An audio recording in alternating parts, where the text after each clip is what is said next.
My name is Carole Mandi. I'm a publisher with Carole Mandi Media, and I publish 3 magazines: True Love, which is a women's magazine, Drum, and Home and Living.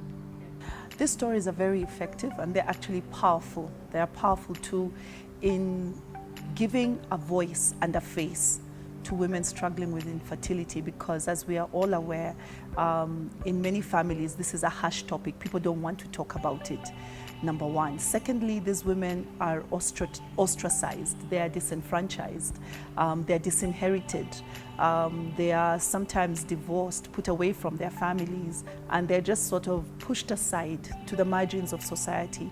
So when you're able to put a face and a voice, then you speak for countless other women who maybe we cannot identify. But then these women then become the face and the voice of the African woman struggling with infertility.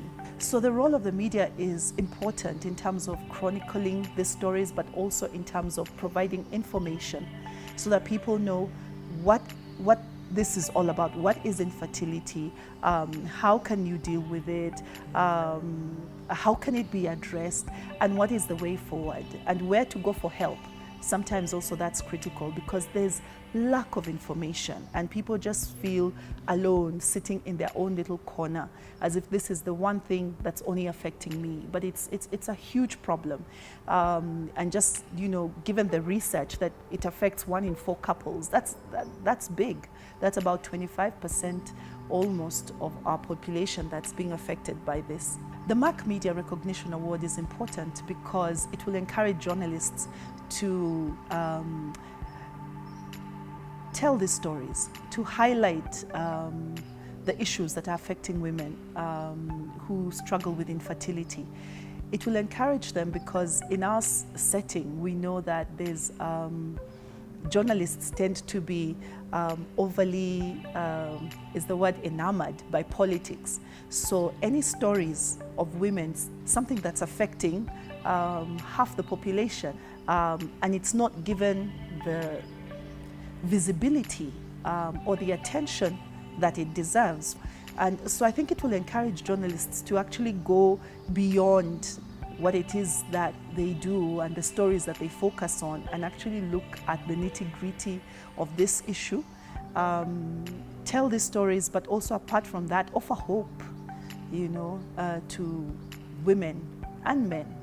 Well, the media can break the stigma by the messaging. It's about creating positive messages about this issue and women struggling with this issue, and consistently reinforcing these messages regularly on a weekly basis, on a monthly basis, but not just letting this be something that you talk about once a year, but that's something that comes up regularly and that it's given prominence, because it's a critical aspect of a woman's life and we need to talk about it, and we need to empower her to continue. She's no less of a woman because she cannot have a child. She's still a woman, and she's no less productive or meaningful to her society and her community because she has not born a child.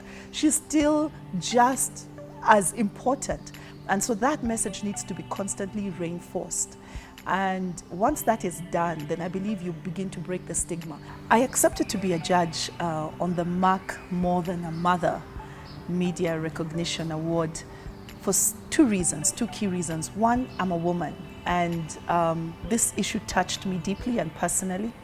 The stories of the women were heartbreaking, what they have to go through.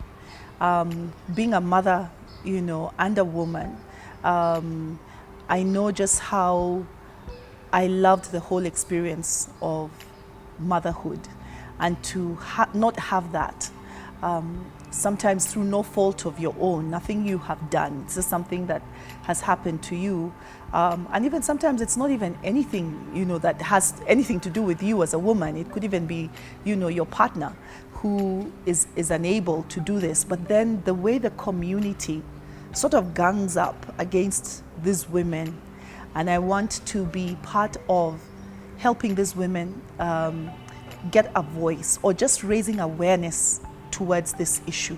And let's not say that, there's anything wrong with you simply because you've been unable to have a child, biologically bear a child.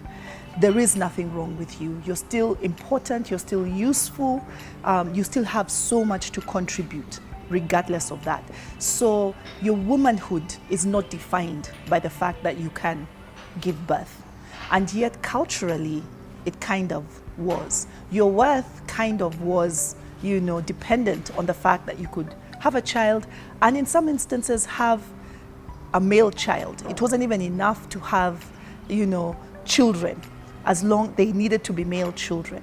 So as a woman, those issues affect me, and they touch me on a deeply personal level. Secondly, because we publish women's magazines and we walk with women through every journey of their lives. This is a journey, 1 in 4 women will be going through at some point in their lives. We cannot be ignorant about it. We cannot be silent about it. So for me, publishing East Africa's leading women's magazine, it just made sense that yes, this is something that we definitely want to put our strength and our resources behind, and our support, moral or otherwise, behind something like this. What I can do as an ambassador is to continue to create awareness through our products, through our platforms, to tell the stories of these women, to provide a ray of hope, and tell those stories in a way that doesn't also further dehumanize them.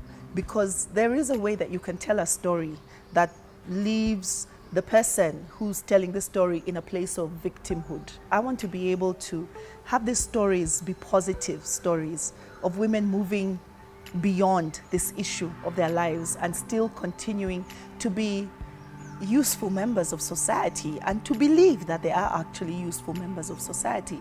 To be able to break that and to give these women hope by telling the stories or showcasing stories of women who are living or dealing with this issue, but still thriving in their communities, wherever they are. So for me, that's my commitment, is to continue to spotlight this issue positively.